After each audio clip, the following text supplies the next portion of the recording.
Hey, everybody. So thank you for joining along this Monday evening, this Memorial Day. Hope that everyone has had a good day, a good 3-day weekend. A lot of people out there hopefully took the time, got some rest. We're blessed, had the opportunity to spend time with family, that sort of thing. I know sometimes we're still going through all the COVID-19 stuff, but again, it doesn't stop us from celebrating family, friendships, and of course, people who lay down their lives ultimately for us to have these freedoms. So thank you so much, guys, for joining me on this Monday evening. I am truly grateful, all the gratitude in the world. So let's go ahead and start with get a lot of the particulars out of the way, guys. If this is your first time watching us, you can watch us live on our YouTube channel, and that is at Made from Scratch Broadcast. There, it's at www.youtube.com/Made from Scratch Broadcast. There, do us a favor if you're watching there, hit the like and subscribe button.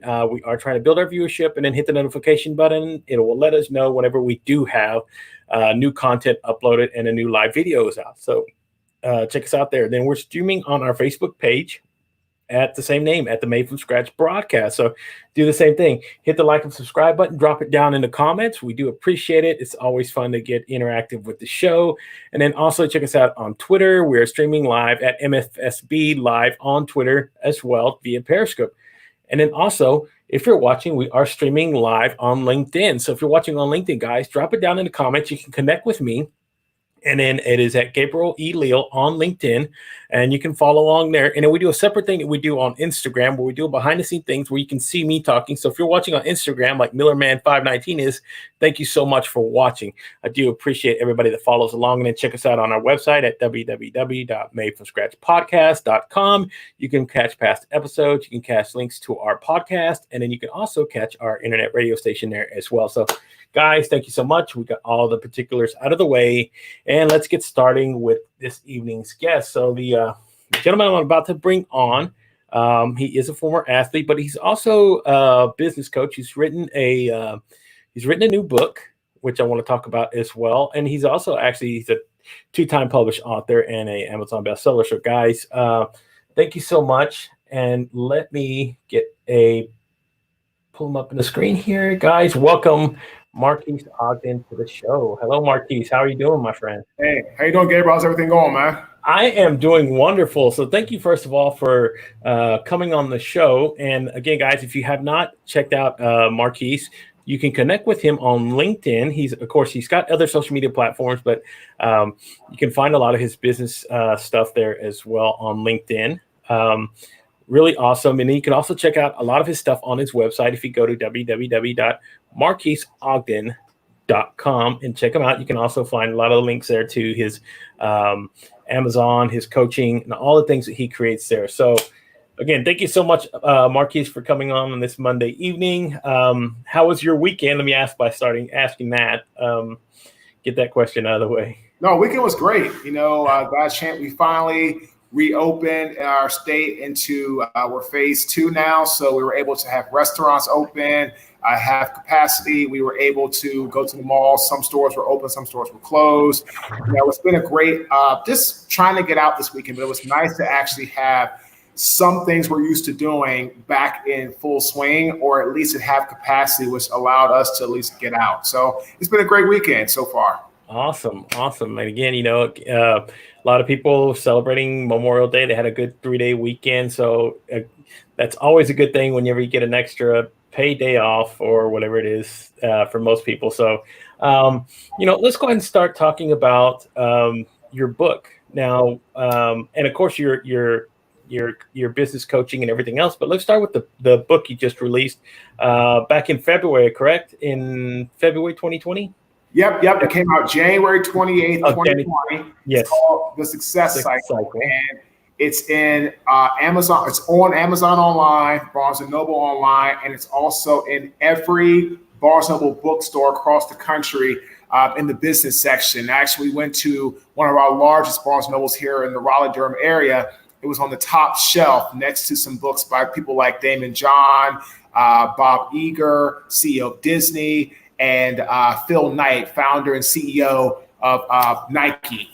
And what the book is about, Gabriel, it talks about three main things to help you create your own roadmap for success.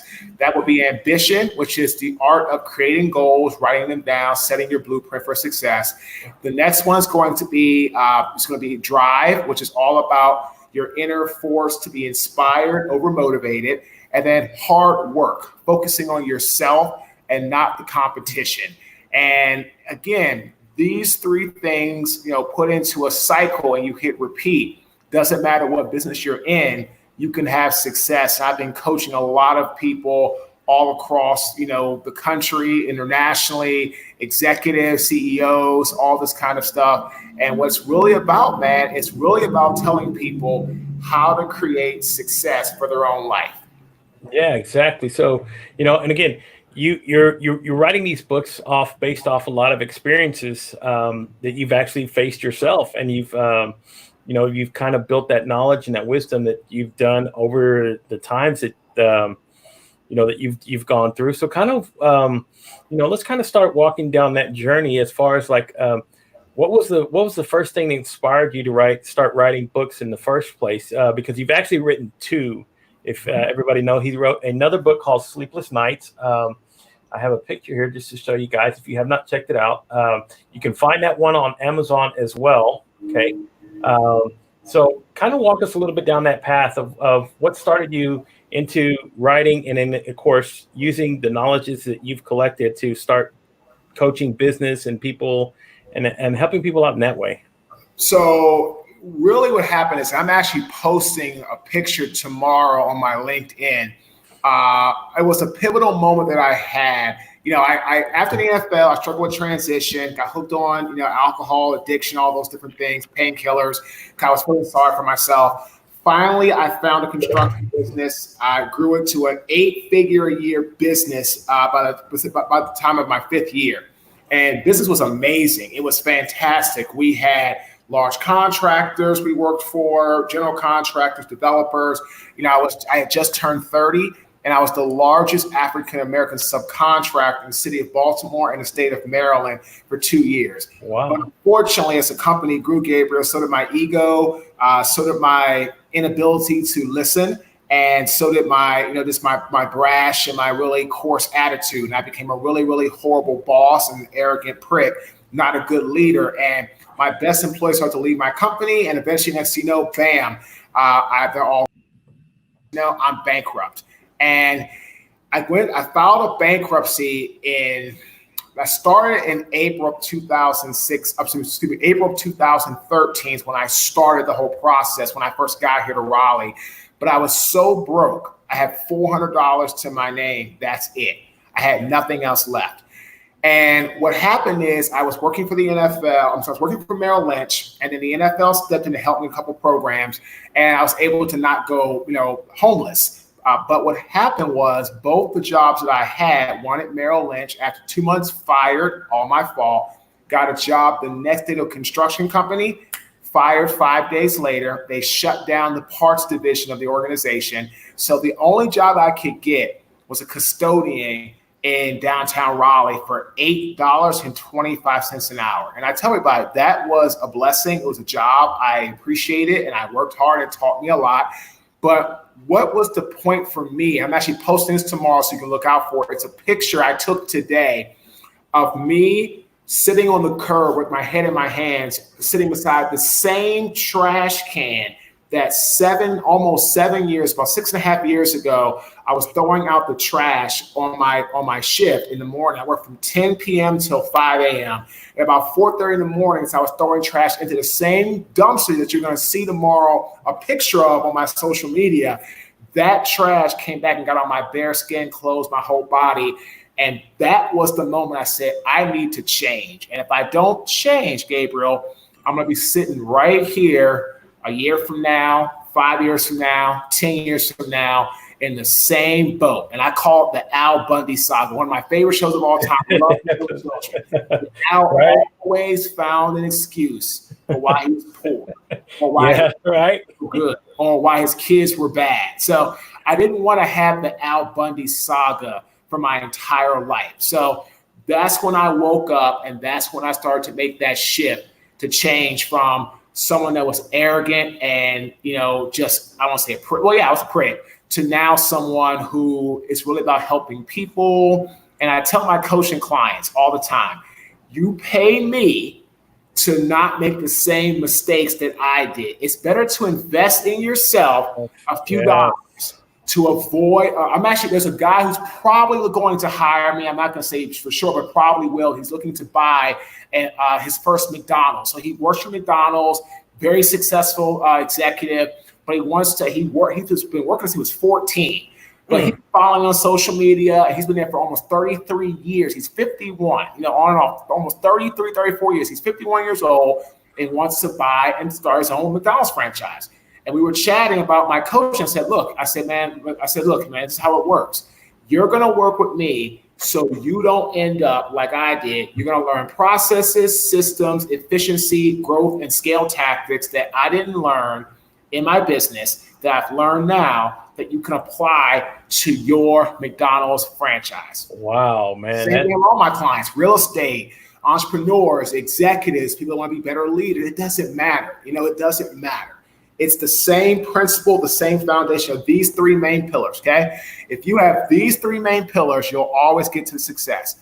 Great customer service, fantastic quality product and customer and client satisfaction, and operational excellence. If you have strong customer service skills with a fantastic quality product, with strong, efficient operational excellence, there is absolutely nothing you can't do.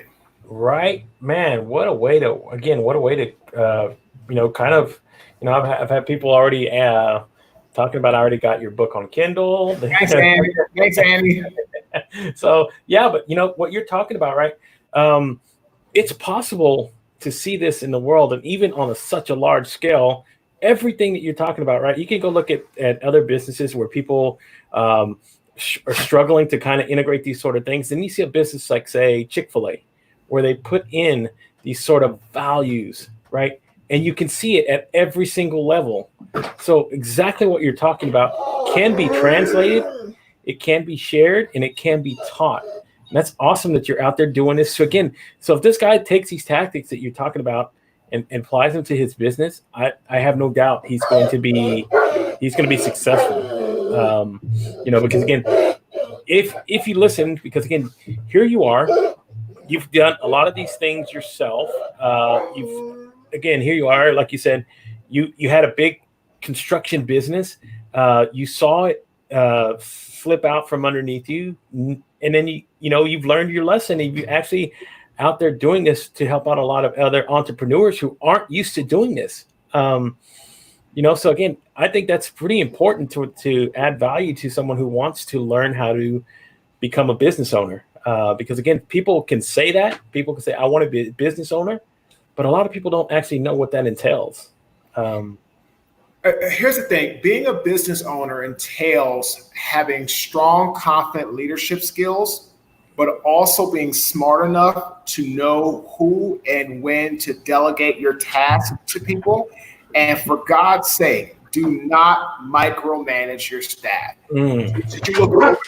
Yes, of course. Did you know what's going on? Yes, of course. But this is where it comes back to being inspired, right? And really having drive.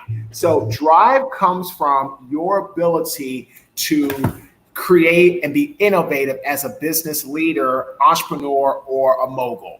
And Richard Branson says the number one trait of any great leader is that they can inspire their staff to the masses.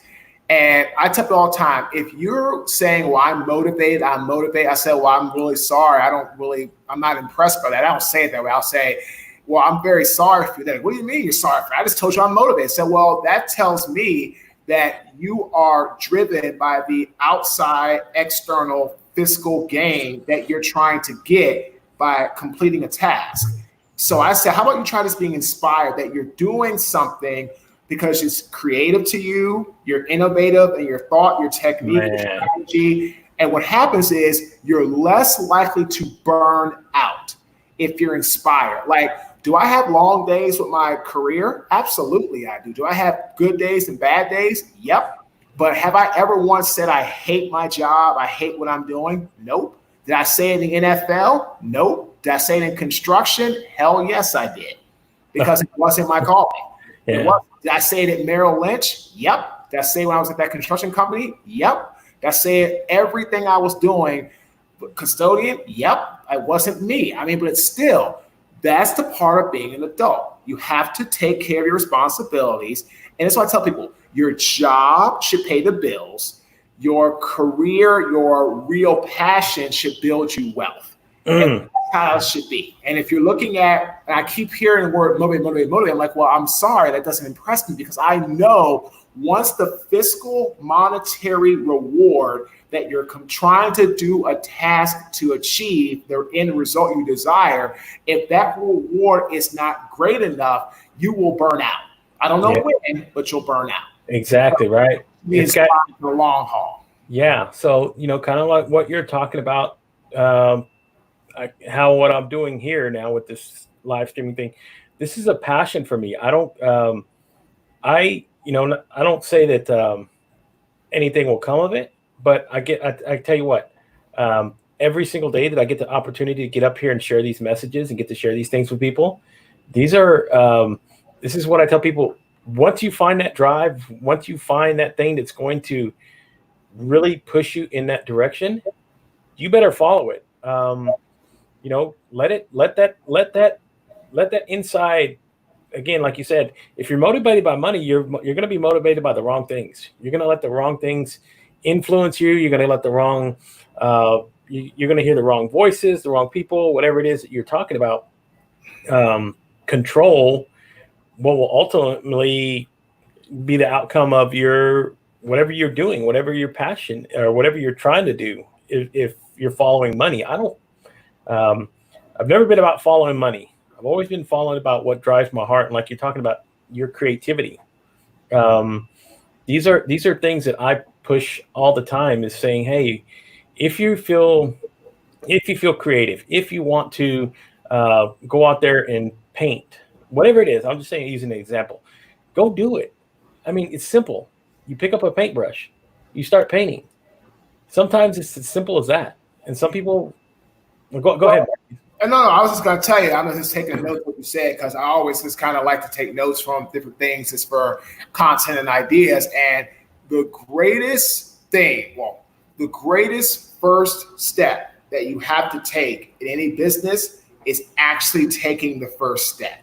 Yes. And a lot of people allow fear, pandemic hysteria, fear of failure.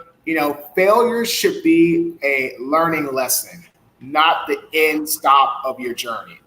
Failure should not be your end all. It shouldn't be. But a lot of people look at failure as that, because that's what society has, kind of deemed us, that, like you watch movies, you fail, that's not good. It's versus, look at this point, you're going to be, going that road. And I tell people all the time that failure is going to be the greatest. Henry Ford said it best in one of his quotes.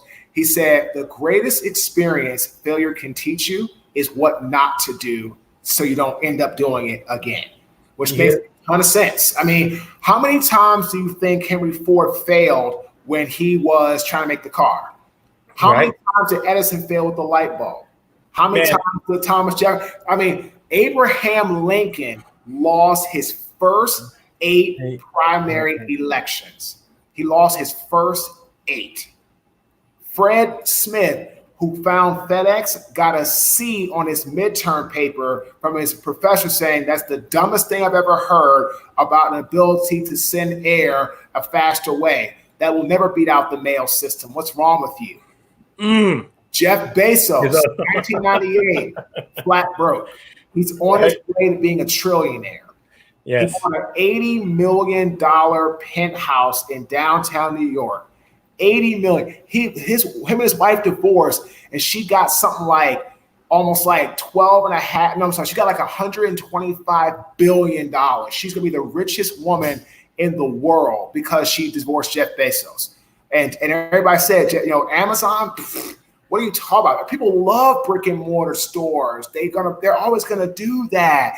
Walt Disney, what are you talking about? You're not creative enough. Who's going to go see a magical place on earth? Like, what is this? This is not fantasy land. But what did Walt Disney do? Study the market. He always knew kids would drive their parents to places. Fred Smith studied the market. What did he know? He knew that people wanted their mail faster, right? It's the whole premise. I mean, Steve Jobs, fired from Apple, came back. Apple, technology in the palm of your hands. So George Lucas, they told him that Star Wars would never catch. Yes. Never. I could go down the list. Patrick Swayze didn't get his first accolades until he was 37 years old and wrote in Dirty Dancing. 37. Oh, why are you going to try to be an actor now? He haven't got a job. By the time he turned 40, he had done I don't know how many movies, about 3 to 5 years. And people remember Patrick Swayze for Dirty Dancing. He's gone now, but Dirty Dancing will always be a classic. So what I'm trying to get at is, if people aren't telling you that you're crazy, that you've lost your mind, or saying, what the hell are you doing? What you're doing is probably what they want you to, staying right in your lane and being comfortable, and that's what they want. Yes. I was told for so many years I would never be a good speaker. You're a football player, stay in your lane, just do what you do. You're not good enough, Mark. I heard it all. But now, I've written 2 bestsellers. I'm speaking all over the country. I'm coaching all types of amazing people. And I'm giving people the knowledge that I've learned from studying, living life, and failing and succeeding in business. Yes, right. Again, here you are, right? And we were talking about this before we actually came on. Like, there's tons of athletes out there, right? Like we were saying, there's plenty of them out there who aren't doing what you're doing, who are kind of figuring out what it's like right now to get beyond, get beyond football and in any sport, like what I mentioned, because again, any sport like that where you're depending on, let's just say, your physicalness, your body, whatever, it has a finite time. There are limitations at some point where, at some point it's going to have to stop, and you're going to have to figure out, what do I do afterwards? What is it? What is the next step? What did he think? Here you are. You've gone through this process already, and you are out there actually telling people, look, I've actually, again, like we were talking about, you had $400 in your wallet. That's it. 400. That's it. No credit card, no lines of credit, no nothing. $400. That was until my next payday, which was 5 weeks down the road. That was it. I had nothing else. And yet you still had the time you still picked yourself. It's not how many times you get knocked down. It's how many times you can get back up and go over and do it again and create and the whole process, right? I mean, I know for a fact that just seeing like what you're talking about and what you're doing now, this is what I tell people when I say I like to bring hope. You are a conduit of hope, because again, people can sit there and say, you know what, I didn't have anything. I didn't have a job. I didn't have any of this. I don't even know how I'm going to keep the lights on. I don't know how we're going to keep food in our stomachs. But yet, you still found the way. You still were determined enough. We did the food pantries, Gabriel. We did the food pantries, and we did the calling the company, give them a heads up, that, our check was going to be delayed. We did the whole not telling the truth to people to try to keep things from getting cut off. And, both our cars were repossessed. Hi, Michelle. Thanks so much for that. Yes. Exactly. You have to, I'm going to say something to her point. The 3 things you have to do to have confidence in yourself. 1 is good physiology, move with energy, passion, that you have a good pep in your step. Control your mental focus. Always be cognitive, not emotional, in professional and your personal life. And 3rd, believe at your core that you deserve to succeed. And that's how you build confidence. And what you want is you always have to be confident, right? Turn it on when you have to, but then come back to reality when you're living your everyday life. When you have an ego, you're confident 24, or I like to say 25 hours of the day. You never come down. You think you know it all. And that's exactly how I lost my business. So your worth comes from what you say about, I tell people all the time, what you think and say about yourself builds your self-confidence. What others say about you builds your book of business. So I've been there with the whole process of stuff having to get juggled. I mean, wait till you see this picture, Marques. Like I haven't been to that back alley where I used to throw trash out, so I was getting ready to go home anymore. I haven't been to that back alley since March of 2014. And going back today, and I took a picture, it's like I could smell how horrible the actual smell was from, I was literally right beside the trash can that I dumped stuff in every night or every morning on my shift, about 4:30 o'clock in the morning. Every morning.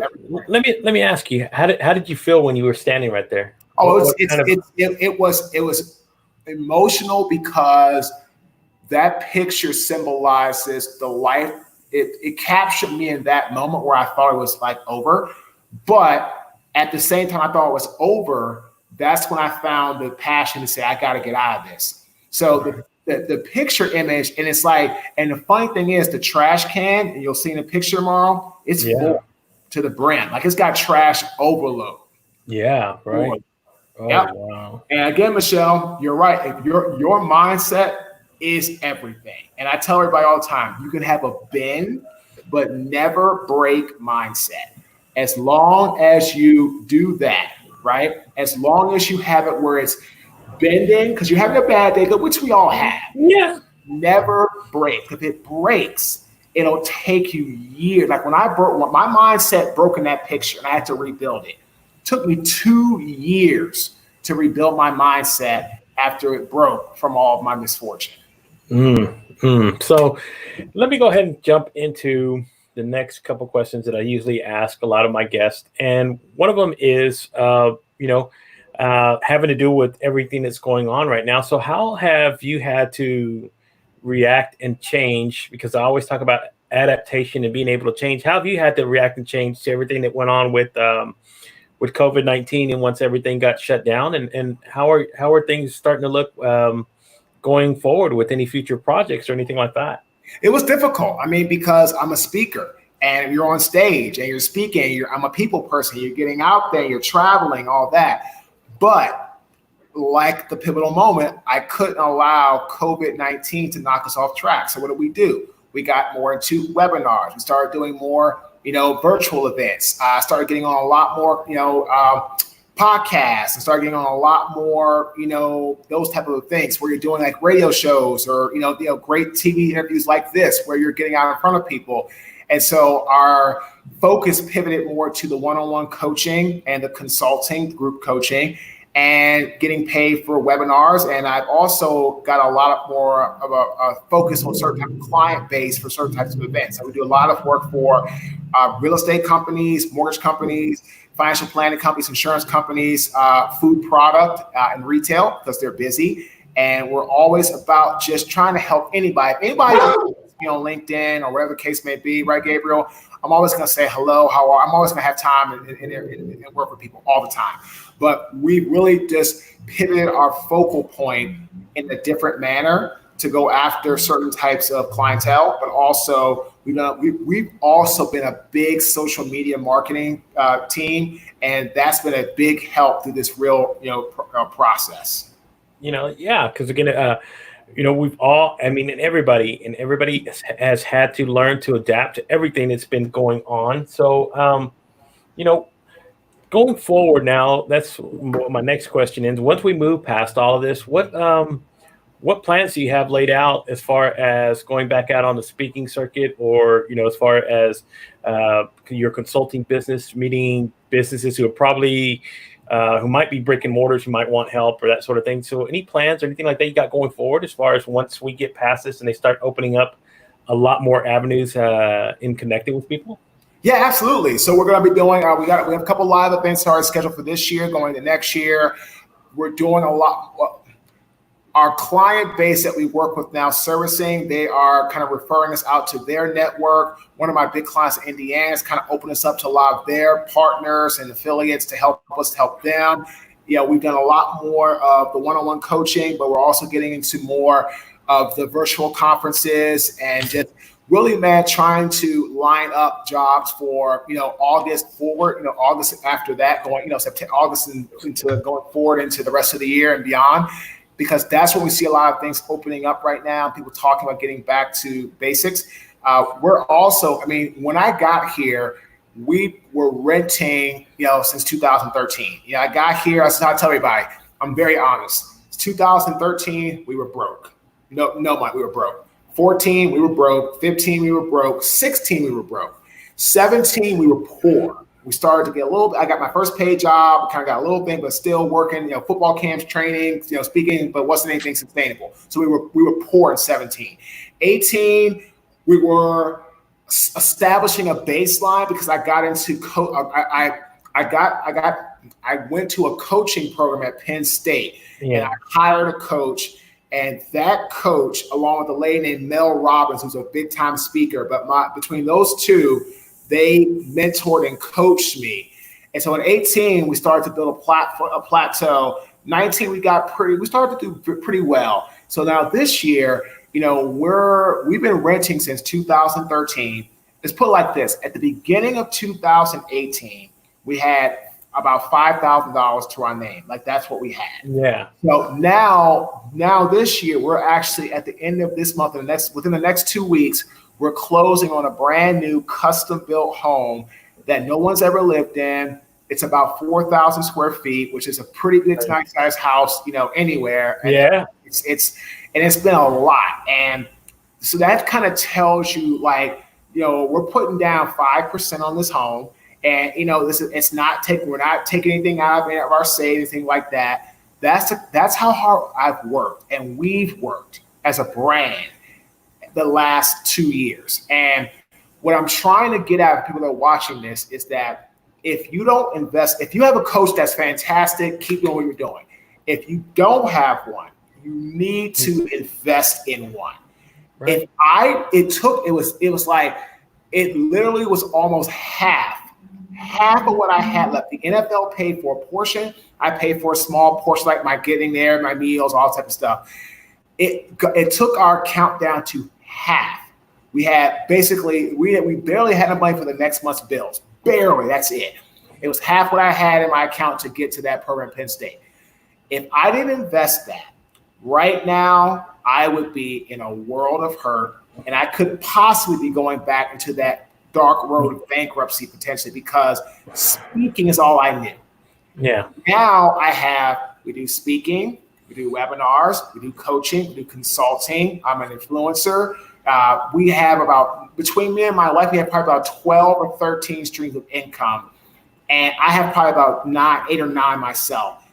But what I'm getting at is that the program at Penn State allowed me to understand how to take what I had in my mind, my experiences, to turn it into ways to help other people. And by doing that, I'm able to help myself and my family and provide. And it's really a godsend. And from where we were just 2 years ago, man, since, because once I invested in the coach, I was able to unlock a lot of the potential I never knew I had.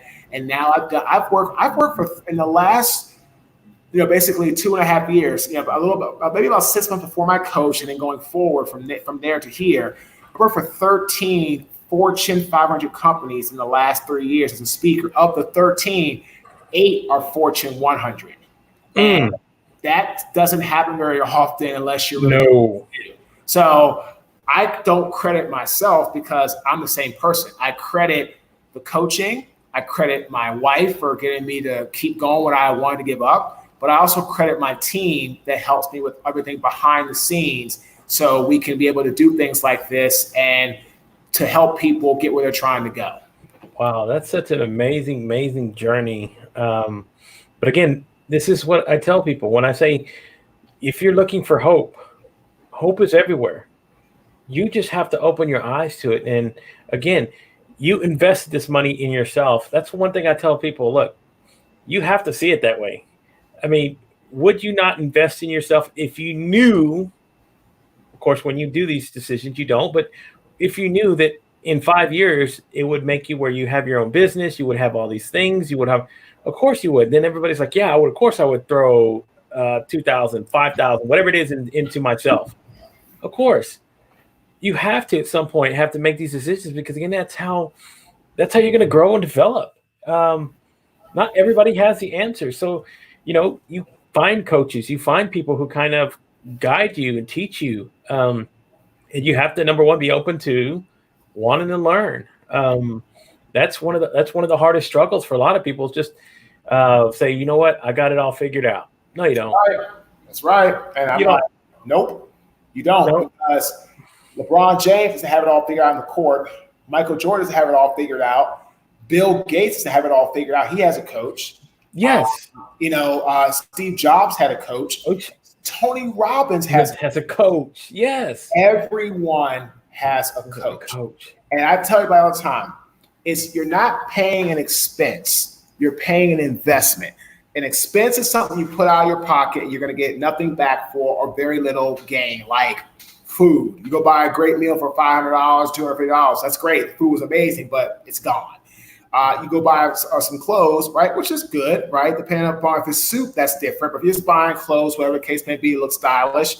You buy the clothes 6 months, a year, unless you're just buying, white T-shirts, blue jeans, whatever the case may be, goes out of style, right? So that's an expense.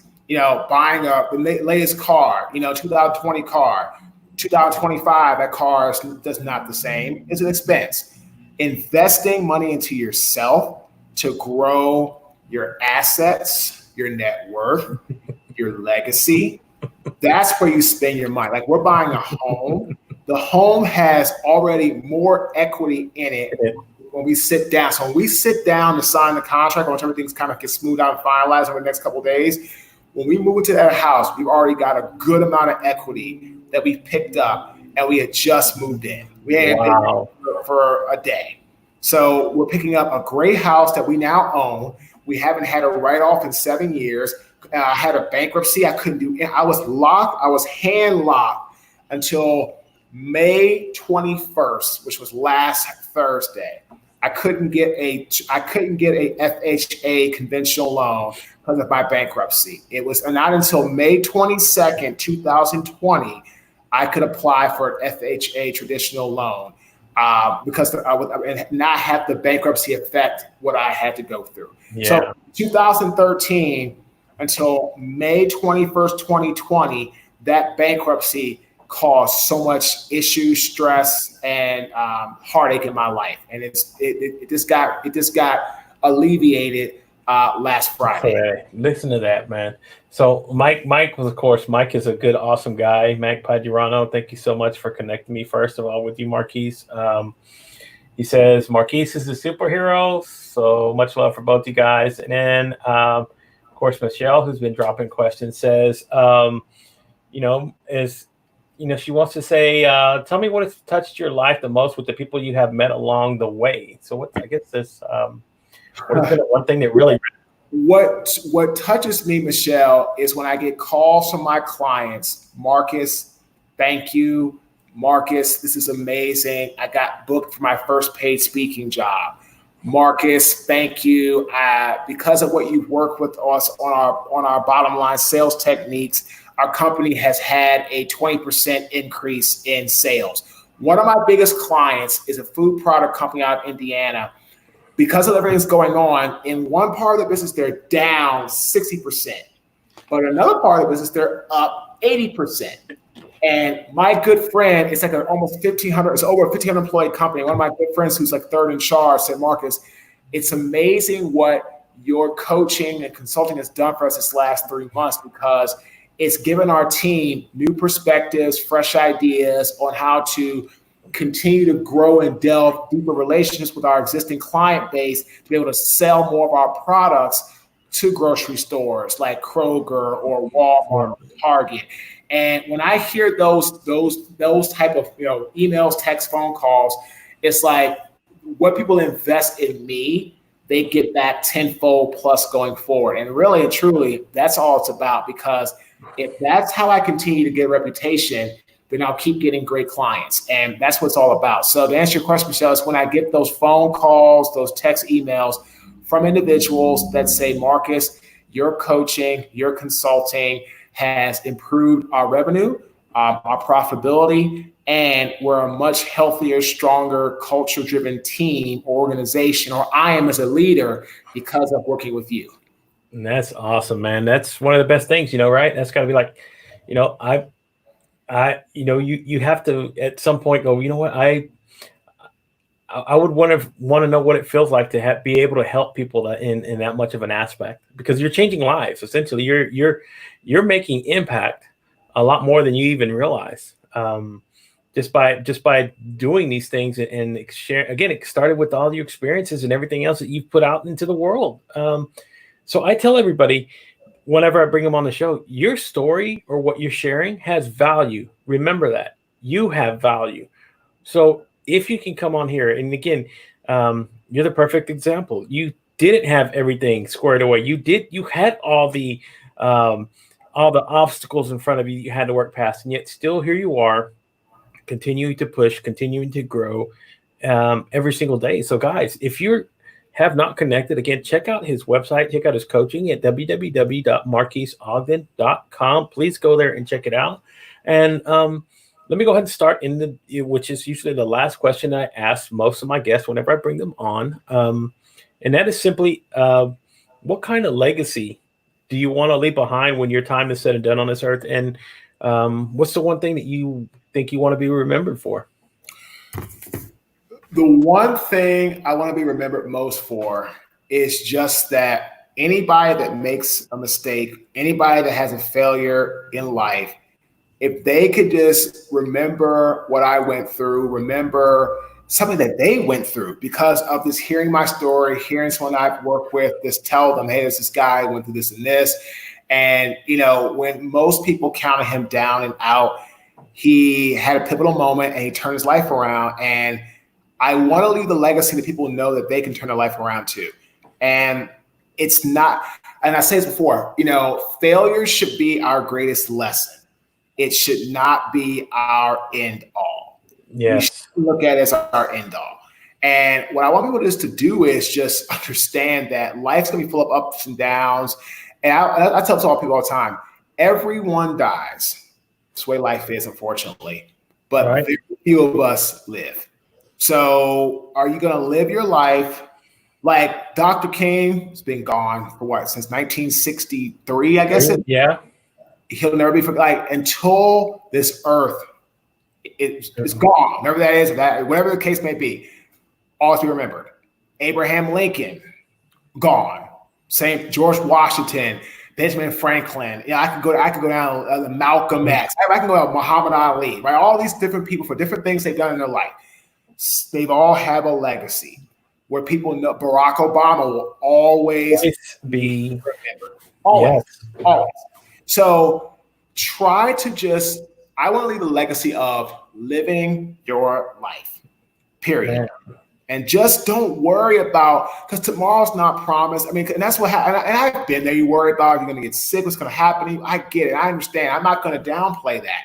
What I am going to say, though, is if you spend your whole life worrying about what might happen to you or what could happen to you and you don't go out and live your life, it's crazy. It's crazy. Who is your favorite speaker that you had working with? That's a really excellent question. Yeah, that's a really excellent question. I've been around some really good ones. I'm trying to think. So I would say I did an event one time with this gentleman, and I can't remember. It was at an event in Atlanta that I did.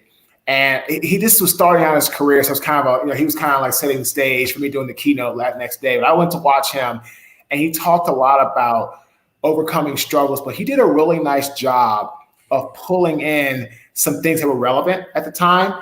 And a lot of speakers don't want to share a lot of their issues or their failures because they're like, I'm not, that was not me anymore. I'm perfect.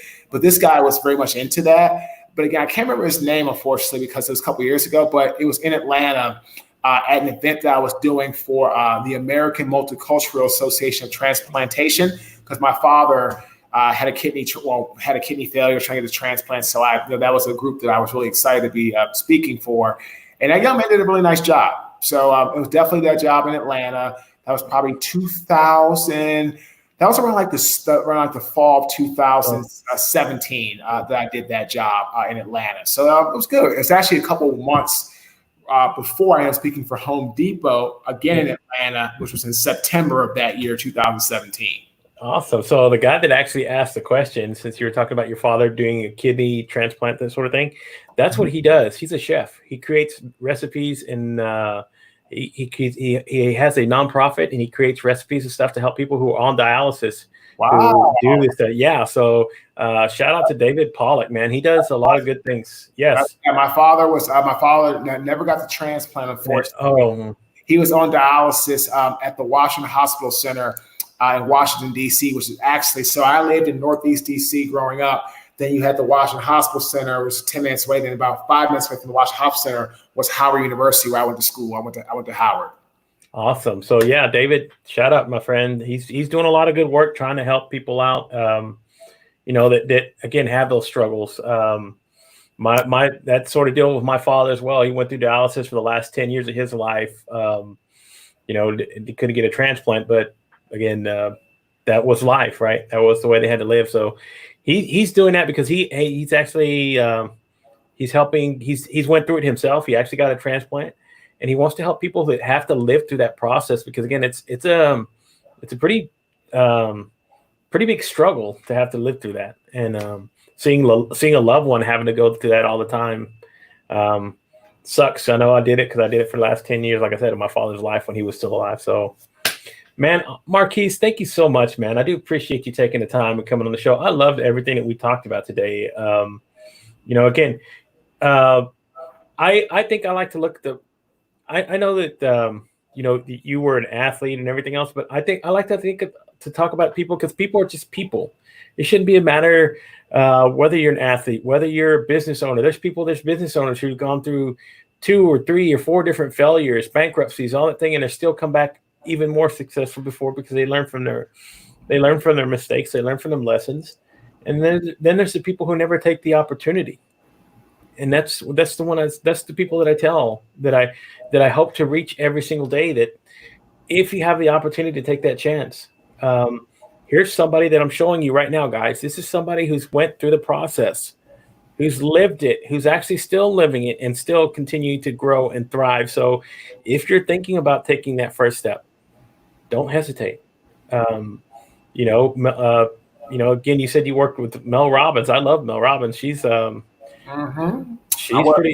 I work with Mel, and I was on her audiobook, Kick Ass with Mel, which came out in the summer of 2018, and I was chapter number 3 on her audiobook. And she was actually the one that introduced me to my publisher, which is how our book got placed with Barnes and Noble. And then again, the book readers, Barnes and Noble will decide where it gets placed, what section it goes into, and whoever was like their reader felt the value was enough to go top shelf in the business section of the store. Hey, Wendy. So, from there.